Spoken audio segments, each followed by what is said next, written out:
Kobakulu amna action yaa nga ca kanam. del fom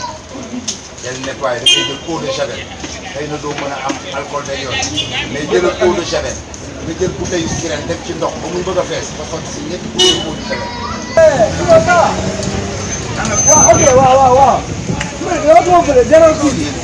su ñëwee nga ne ko weñ yi fii ni mu mel nii mooy fii salte na fii du koy foofu ne ko bouteille kireen bi na ci def ndox mu def ci ñetti kubéeru eau de javel muy nettoyer fii. masque bi bu leen ko dindi tànk yéen di liggéey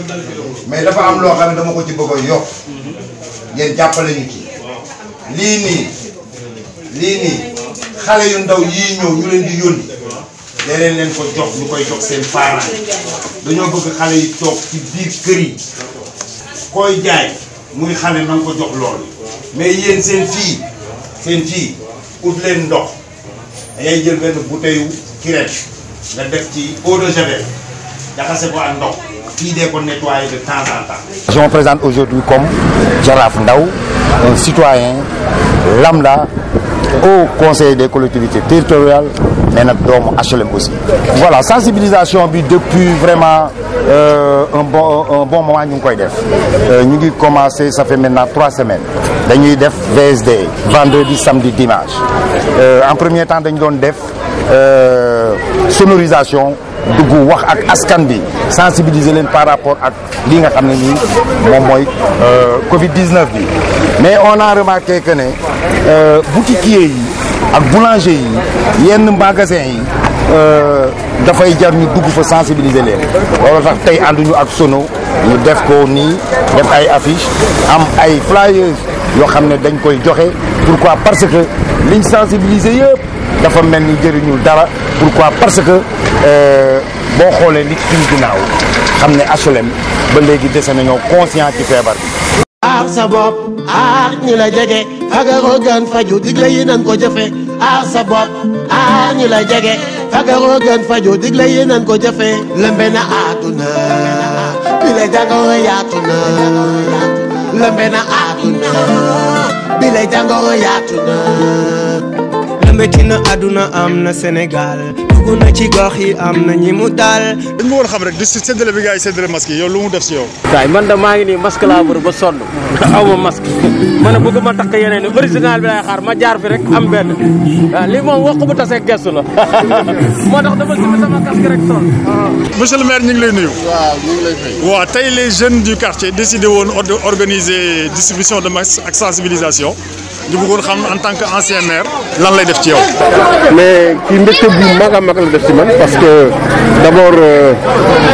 il faut saluer cette initiative communautaire. C'est une initiative qui vient des populations qui ont senti la nécessité de participer à la lutte contre cette pandémie.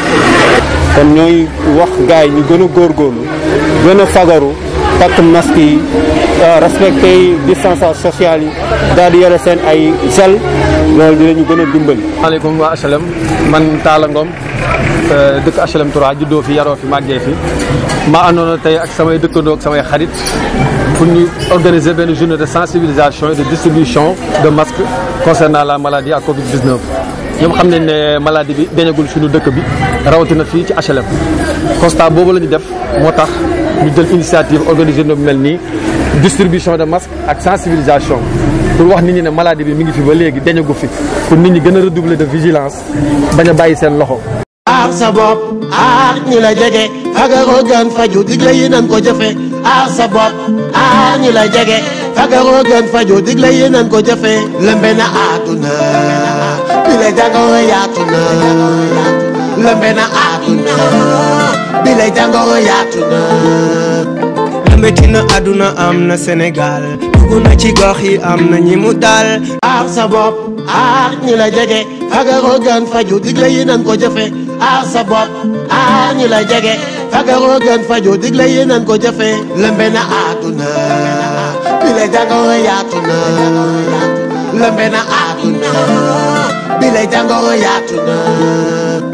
lëmbe na àdduna am na Sénégal dugg na ci gox yi am na ñi mu daal. Ousmane Touré di président association Déclic HLM mouvement citoyen buy liggéey jëmale ko ci askanu HLM ak goxu HLM. tey nga xëyoon doon distribuer ay gel lave-mains ba pare teg ci thermoflash ci juma HLM yëpp ñu bëggoon xam lan moo waral loolu. waaw li ko waral mooy gannaaw bi conseil imam yi dajee àllarba bële passé jàpp ne dañuy ubbiwaat jàkk yi ak juma yi ñun suñu xalaat ñu jàpp ñun tam ne war nañu ànd ak dynamique boobu maanaam fexe ba képp koo xam ne jóge nga sa kër di ñëw ci juma yi wala ci jàkk yi gannaaw bi nga jëlee sa jumtuwaay yi nga xam ne mooy sa jumtuwaay yoo xam ne da nga koy jël à titre personnel boo ñëwee ci jumaa ji ak ci jàkk yi nga fekk fa tam des disponibilités yoo xam ne dina mën a yokk kaaraange bi looloo taxoon association Déclic jàpp ne dinañu contribuer ci loolu indi suñu wàll suñu participation en matériel notamment en produits détergents ay produits yoo xam ne nit ñi dañ koy soxla yu mel ne ay gel ak thermoflash parce que nit ki mën na ñëw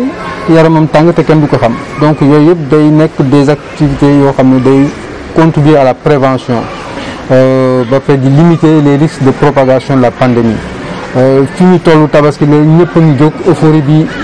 macha allah wante nag waruñu fàtte les mesures barrières yi nga xam ne moom la docteur yi préconisé parce que ñoom ñooy les seules voies autorisées gannaaw joxe nañu ay instructions ak ay prescriptions dañ ci war a topp nag ci loolu la ñu ànd ñëw suñu gox HLM nga xam ne jumaa yi jàpp nañ leen nañ julli it incha allah donc ñu mën a fexe ba képp ku ñëw ci bi tam fekk fa loo xam ne dina la mën a aar yokk sa kaaraange. aar sa bopp aar ñi la jege fagaroo gën faju digle yi nan ko jëfe aar sa bopp aar ñi la jege fagaroo gën faju digle yi nan ko jëfe lëmbe na àdduna bi la jàngoro yaatu na lëmbe na àdduna bi la jàngoro yaatu na.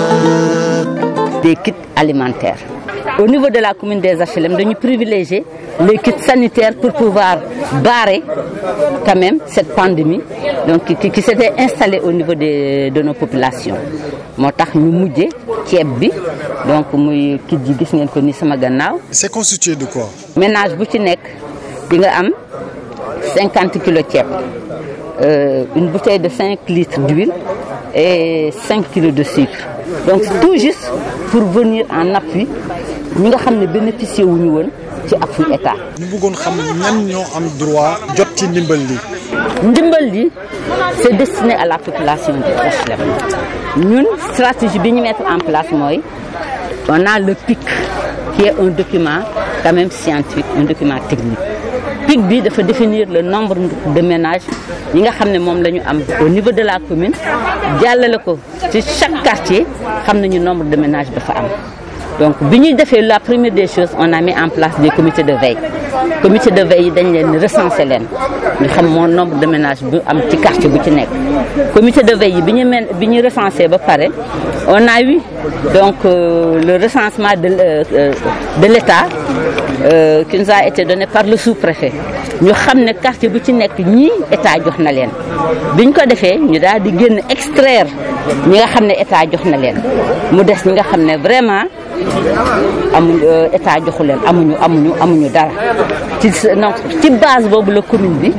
donc liggéey ak avec les comités de veille ñu remonter ñu liste yi ñu defar ko jox leen des tickets on prend les tickets qui émanent de la base muy les comités de veille ñoom ñoo distribuer suivant recensement bi ñu defoon donc nit ñi ñëw ak seen ticket ak seen pièce d'identité ñu leen di jox. waaw ñu jox ñu ceeb bi ñu distribuer ko seeni borom parce que ñoo ko diggee na leen ko jox xam nga dafa yéex franchement dafa yéex ñun diggee nañ ci 4 mois comme 5 mois bàyyi suñu yitte on était plus de 15 personnes di ci liggéey teg toog mairie ba ay 22 heures di ci liggéey. xam nga lu may wax daal mooy nañu génnee ceeb bi ñu jox ko seeni borom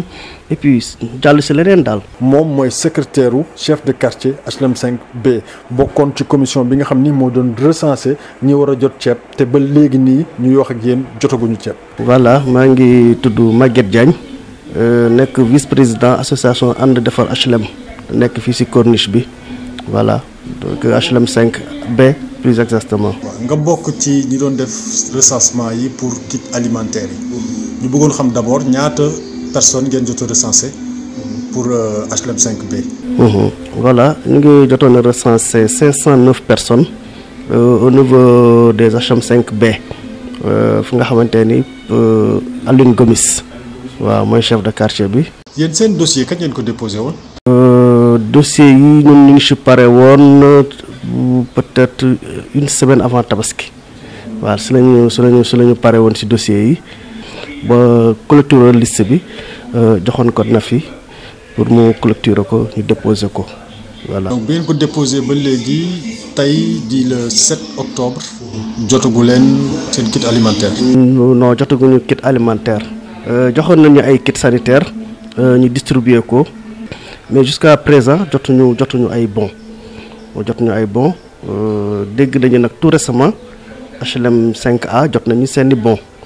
ba commencé nañu jël seeni daara mais wóoruma. yéen ba léegi jotu. ñun ba léegi jotuñu suñuy bons HLM 5B. bientôt 2 mois ou 3 mois maximum. mun naa ne sax ëpp na ko parce que depuis mars ba léegi ñu ngi doon liggéey bu metti ci affaire bi recensement bi parce que ku woote kaay joxe xam na Sénégal nu mu mel voilà mais depuis boobu ba léegi ñu ngi ciy liggéey ba déposer liste yi toog di xaar bon population bi ñu interpeller nag guddi ak bëccëg. ndax amu leen ci jiixi jaaxa le fait que yeneen quartier yi jot te yéen jotu leen aussi population yi noonu loolu nan lañ koy accueillir ñoom. métti na trop comme lu ma la wax rek boo dëkkee ak sa dëkkandoo mu jot ñu recensé la moom mu jot yow jotoo wala nga gis day métti ñoom dañuy jaaxle woo ñu di ñu woo guddi ak bëccëg di ñu woo surtout man nga xamante ne sama téléphone moom laa defoon ligne ñu si woo nit ñi pour di leen jox seen kit seen kit sanitaire yi donc ci man la ñuy rabattre di ma woo guddi ak bëccëg waaw mu jaaxal ma tamit ma xaw si am jiixi jaaxa bon chaque fois daan naa woote jot benn secrétaire di ko laaj affaire yi fu mu toll parce que man noonu laay liggéey man su may liggéey damay siy dem ba jeex toi bénévolement nag mais yaakaar nañ ni sax ñun dañ cee am dara.